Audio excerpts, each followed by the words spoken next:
Today, we're going to see if ChatGPT's Enterprise plan, which can essentially connect to your SharePoint and answer questions about your docs, stands a chance against our custom internal chatbot solution, which we are building, which can also do that, and it does it pretty damn well. And who knows, maybe the ChatGPT actually does it better than the Copilot, which wouldn't be that surprising.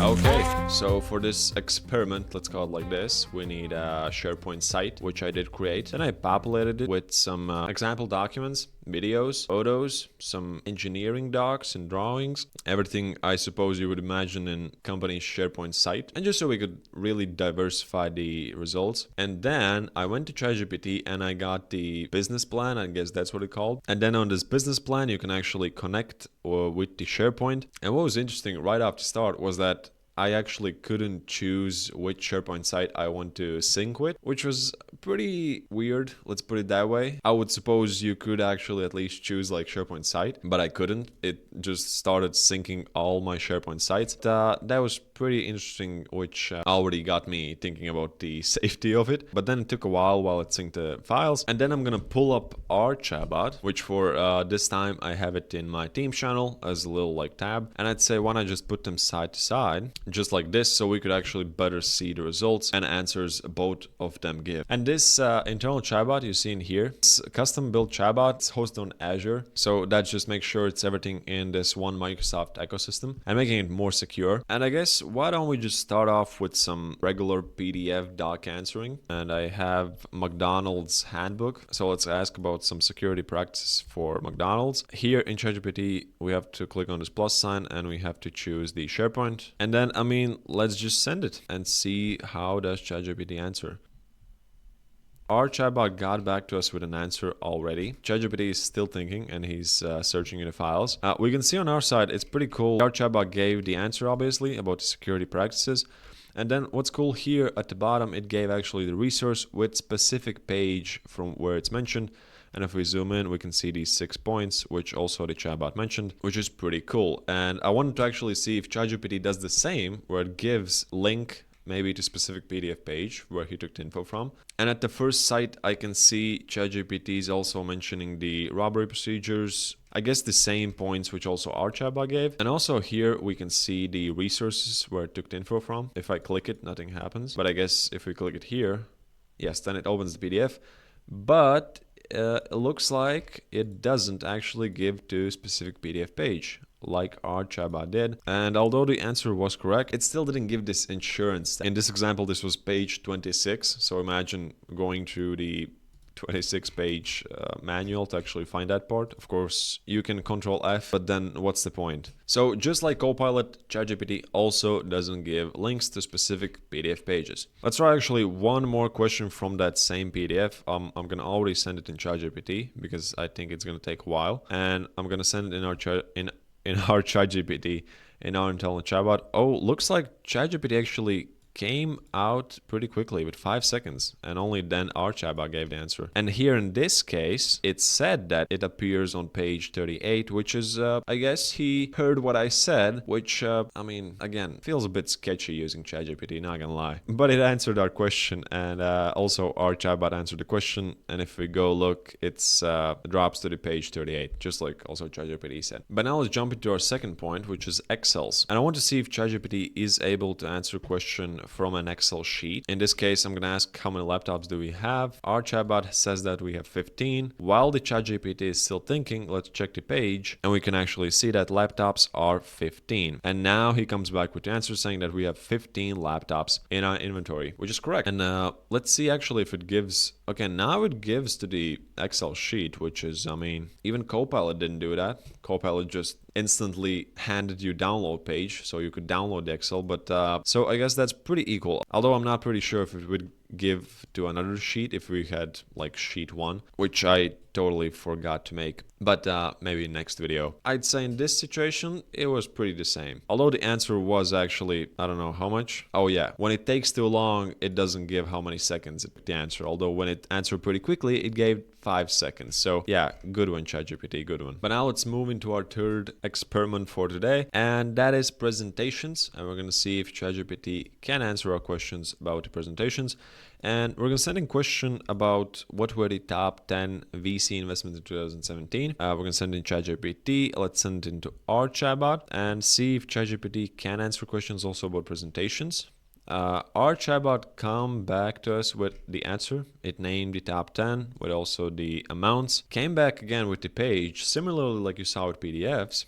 And if we go, we can actually see that, yes, here are, oh, I clicked it away. Again, no, not the correct one. Yes, this one. You can actually see, it's actually like an image. The companies are not even like some kind of table, which could be easily read. But the chatbot read it pretty accurately. Although on the other side, ChatGPT, he like asked us a question. Do you mean the top 10 VC backed funding rounds? So it read the correct presentation, but it seems like it cannot read the actual info from the embedded images. But that's okay. That's just one lost point for ChatGPT. Let's ask something simpler from that same presentation. And let's ask, tell me the US AI patent champions, which is somewhere in the next slides. Our chatbot comes back and says that from 2012 and 2017 it were IBM and Google, says all that stuff, again gives the presentation slide. If we go and check, it's actually IBM, Google, so everything as our chatbot said, and this is actually a text. So I mean, ChatGPT should be able to read it, and I can see it here on these thinking logs, I guess that's how you say it. So let's wait a bit, and now AI comes back with an answer. It also mentions something like Microsoft, Intel, but it's not about the patents, it's just US AI players, but that is not actually about the patents. But I want to see if now maybe it gives the slide. It doesn't. It actually doesn't. But I guess that rounds up our presentation question asking. Now let's move into our fourth experiment, and that will be technical drawings. So if you're an engineer, you can actually use this internal chatbot to help you answer questions about your technical drawings. Like for example, let's in this case ask what are the notes for liquid mixer, and the chatbot comes back with an answer. Again, the page. If we zoom in, nope, other way. It gave the notes here, so it read actually the drawing itself. And it included a tree, and it also included some kind of material finish. But the ones we were looking at was these ones. And now what is even cooler here is that we can actually ask questions something like this. Let me show it to you. Well, ChatGPT. Okay, he gave us the answer. Nice. What is this? Yeah, it says that it didn't find liquid mixer notes. It did find general machine user manual, and it just started freaking doing some kind of Albert Einstein thing. Yeah, looks like it cannot also give answers from technical drawings, but I guess it's not even worth asking the next question, which I wanted to ask. What is the tap depth, or M for holes? And let's send it. And it says that it's 8 millimeters. And if we look closely, let me zoom in again. It's here, M4 holes, and it's actually 8 millimeters. And this is not some kind of question which is easily said like in table here, material, and then it says material, right? It's actually technical stuff. I think that's pretty cool. And let me show you the last one, because I just really like this technical drawing capability. Here we can see sometimes these like PDFs, they have so small letters that if the drawing is in low resolution, even with human eye, we can guess that here is approved by, but you cannot actually see that text. Don't lie to yourself, you cannot. And here we can see the name, clearly Ben, but we cannot see the text. And now, why don't we just ask, and who was this drawing approved by? And it says that it was approved by Ben. So AI reads these blurry photos pretty well, which is again pretty cool. Even I'd want to become an engineer if you would give me such a tool. Probably not. But that concludes our technical drawing experiment. And now the fifth one is scan documents, which, I mean, if it wasn't able to answer questions from technical drawings, it probably will not be able to answer from scan documents, but it's worth trying. So in this case, let's say, what were the near-term actions needed to take to address the lead risks? And our chatbot comes back with answer, says there are 4 such actions needed. If we go look at the page, as you can see, this is a scan document. It's like, it's even twisted to the side. You see, it's not like a PDF document would. But here it read that those 4 areas where it needs to be addressed, which seems to be correct. On the other side, ChatGPT came back with an answer, also 4 things, but they are not the correct one. It's again from T999 user manual, and it just again holy moly, it came out with 17 points, which, I mean, it is comprehensive, I have to say it, but that was not what we were looking for. So the scan documents, not possible with ChatGPT. But now this leads us into our sixth experiment, which is images. And with this one, I'm a little bit more positive because I actually think ChatGPT could give us images based on the file names. As in my SharePoint, I'm like pretty specific on the image names. So let's try it and first send it into our chatbot, then let's send it into ChatGPT.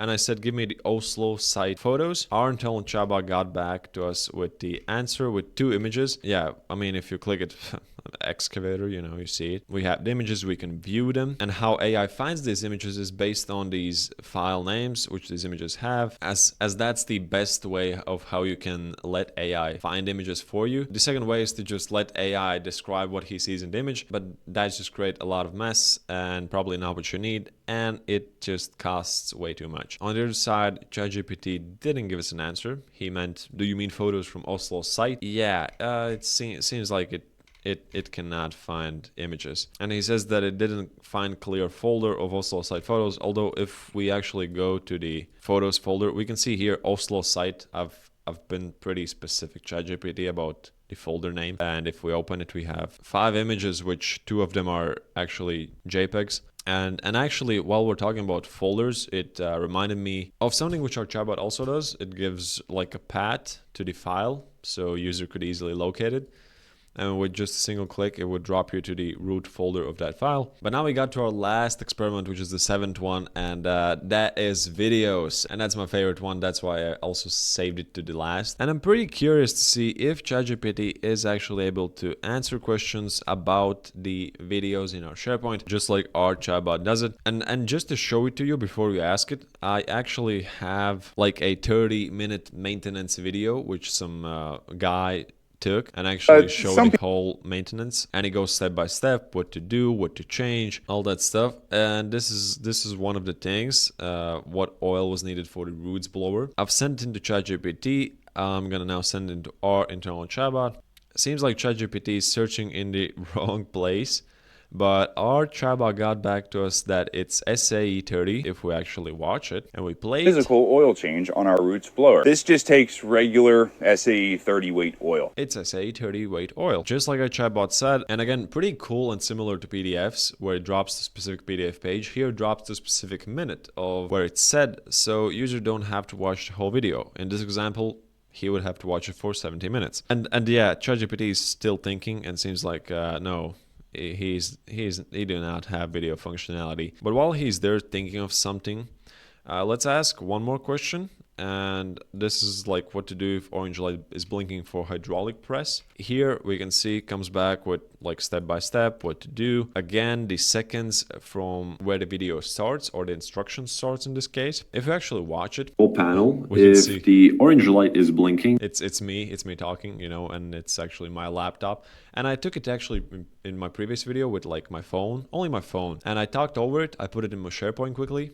And then I was able to ask such questions like I did here. And this is just to show how easy it is to actually do this video functionality, where you can yourself, without editing, make the video, put it in SharePoint, and you have searchable knowledge. But while we talked about that, ChatGPT came back saying that I couldn't find specific roots blower, and it thought for 2 minutes and 38 seconds. Wow. But yeah, I guess this just rounds up our last topic, which was videos. And I guess the last radical thing for me to do would be to actually show you the costs. So we got our board, we got ChatGPT versus Azure hosted. Then I've checked how much ChatGPT costs. The business plan, it's 34 euros a month. And for this example, let's take 15-person team and then also 30-person team and see how it differs. Now, if you do the calculations for the ChatGPT, that would be 510 euros you'd paid each month for the 15-person team. On the Azure hosted side, that would be a bit different, because that would be about 150 euros a month, which is for the whole infrastructure. And then as an addition, you'd have about 2 to 3 euros per 100 questions, which would be for the AI costs. And as you can see here, the difference between Azure hosted and ChatGPT or Copilot is that you pay for the usage. And let's take like an average that people would ask about, I don't know, 30 to 50 questions a day to such chatbot. And for a 15-person team, that would be then from 150 to 300 euros per month. And now if we total it, that's about 450 euros a month you're paying for having yourself custom internal chatbot and hosting it on Azure. And we can see based on the usage, you can either save at least 2x or save at least like 50 or 60 euros, which is still nice. It's still cheaper and safer. But now if we turn to 30-person team for ChatGPT, that would be 1,020 a month you would be paying. For the Azure hosted, that would be still 150 euros you'd pay, because that cost doesn't change even if you become 100 employees. And then again, the same 2 to 3 euros per 100 questions, which would be the AI usage. And then here, if we also do the totals, that would be around 600 to 900 euros you would pay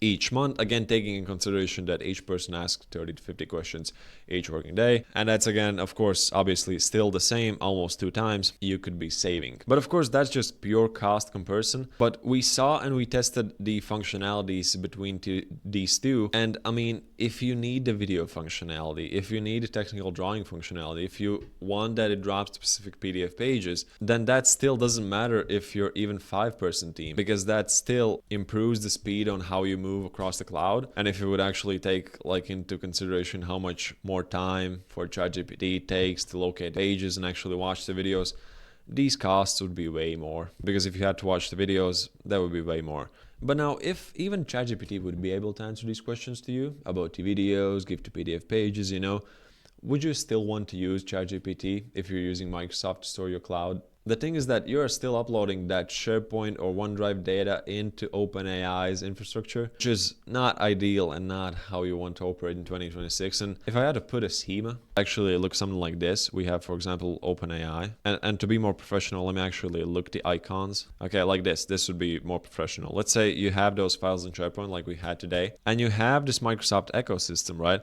That would still mean that you have this extra backdoor to OpenAI, which is public. But if you go with something like our chatbot, which is hosted on your Azure, you make sure that you don't have such backdoor and everything is in this one Microsoft ecosystem. So I hope this makes sense actually. And also, as it's then on this one Microsoft ecosystem, you can do a lot of custom things, which I've actually also filmed like videos about that one. But that's something like that it automatically adds to your Teams meetings. So you could use it as a side panel when you're chatting with your team members. It helps to maybe share a file in Outlook message where it's also as a side panel, and then you like click one button and it inserts the file into the email message. And it's just these lot of custom things you can do when you're in this one Microsoft ecosystem, which just wouldn't be possible with something like OpenAI, because what else can you customize there? There are already made connectors and apps you can connect to, but that's really it, and you cannot control anything. Like in the start I said, where I couldn't even choose a SharePoint site. They just synced my whole SharePoint, all the sites I had there, and that's just it. So that's just another great plus which you have when you decide to go with something like this. And if you're wondering to have an internal chatbot for 2026, then we can of course help you have one, and we can help you build it, help you host it on your Azure, making it sure it's safe and private to you and to your company. And then you can email us. The email is below. You can also maybe directly book a call with us. There's also a calendar link for that one. And that's all I have to say today. And as always, stay safe and take care.